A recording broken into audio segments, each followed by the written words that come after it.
Bismillah ar-Rahman ar-Rahim. I begin, as always, in the name of Allah, whose grace I seek in this and all other matters. So, in this video, actually, I think I should talk a little bit about why I'm still Muslim and why I will probably always be Muslim. Because when you come into Islam by choice, there are a number of inspirations for you to make that choice. But the question is, do those inspirations sustain themselves? Are they transformed and transformative? Or do you get stuck? And do you then sometimes sort of run out of steam and feel like, well, it worked for a little while, but it's not going to work for me forever?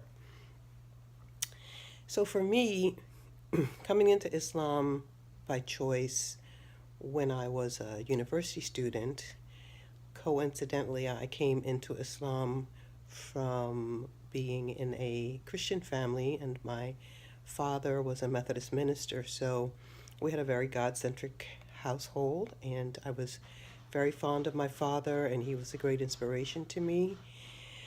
but even as a young teenager, I thought it was curious that people do not approach God the same way.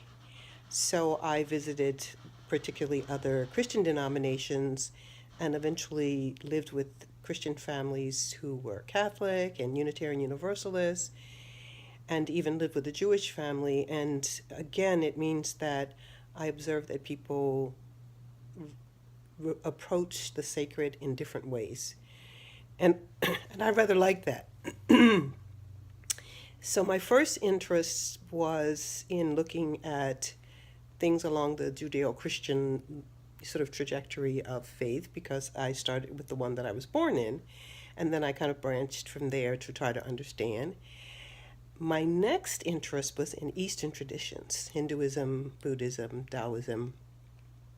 And I not only studied these as a freshman in the university, but by my sophomore year, I had begun to live in a Buddhist ashram and practiced daily meditation and was a vegetarian. And actually, all of these things, that is my experience with Christianity from a loving father, my experience with Buddhism from a sense of the age, at 19, 18, 19, when I was trying to come into a sense of my own independent self and my own independent spiritual self. All of these fed into my experience with Islam. And although my interest in Islam was more social at the very beginning, that is, living in Philadelphia as an African American woman and also being at the university, it meant in the company of other Muslims from the United States, particularly African Americans in the neighborhoods, but also Muslims at the university and the Muslim Students Association, or just Muslims who were present at the university. And I took the path that is most comfortable for me. That is, when I'm interested in something, I go to read. And so I read a lot of books.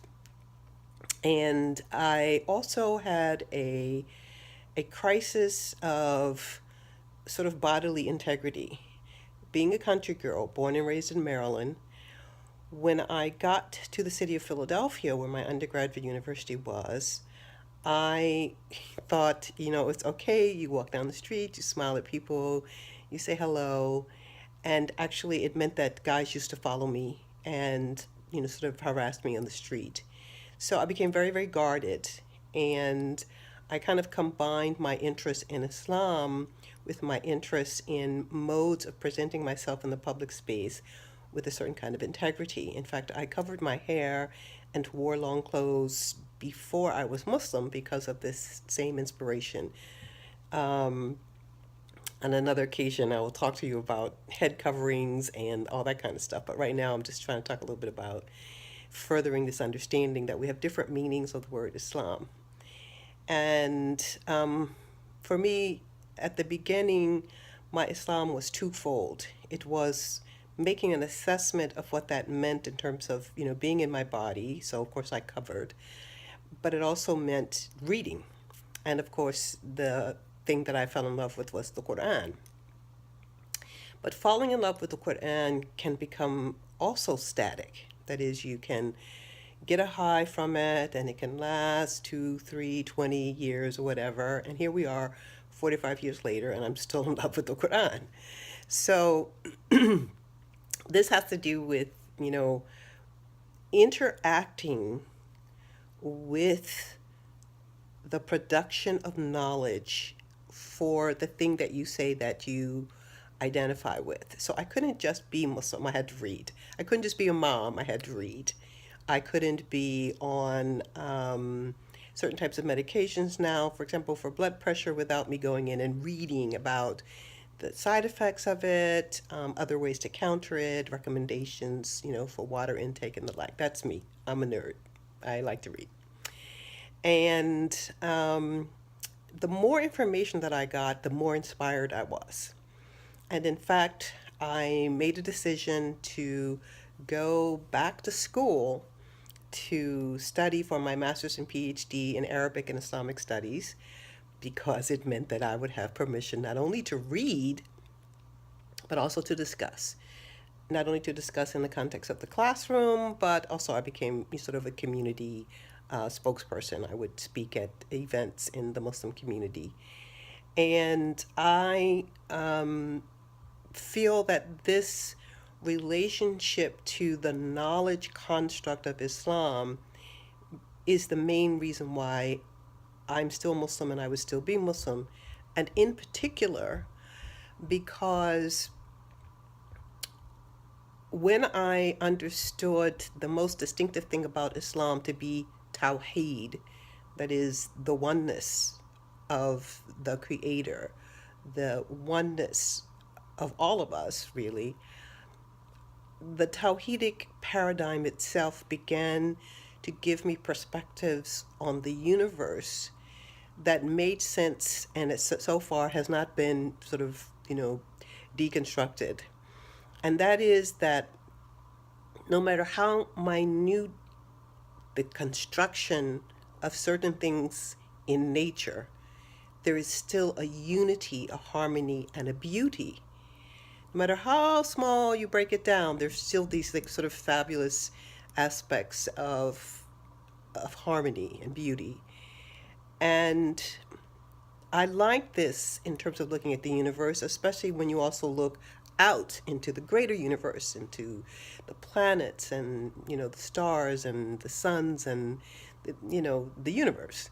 There is also this kind of unity. And by unity, I don't mean uniformity, and I don't mean sort of like a rigid kind of binary parallelism. It's much, much more complicated than that, and yet and still it has a harmonious result. And for me, the Tawhidic paradigm, which I'll talk about on a separate occasion, unifies the complexities of life, enhances the capacity of each thing to reflect its own integrity within the greater unity, and at the same time becomes in a way like an organizing principle, a sense of a center and a sense of a trajectory. So when I look at Islam today, I become a part of taking this same notion of unity and complexity and beauty and harmony as a social justice construct. So it is possible for me to do the work that I feel that I was created in this body and on this planet to do, as one who surrenders to the knowledge and acceptance of the ultimate harmony and beauty of all creations, which, I call Tawheed. So in a way, that organizing sense of the entire universe for me is Islam. And there's no way I'm going to be outside of that.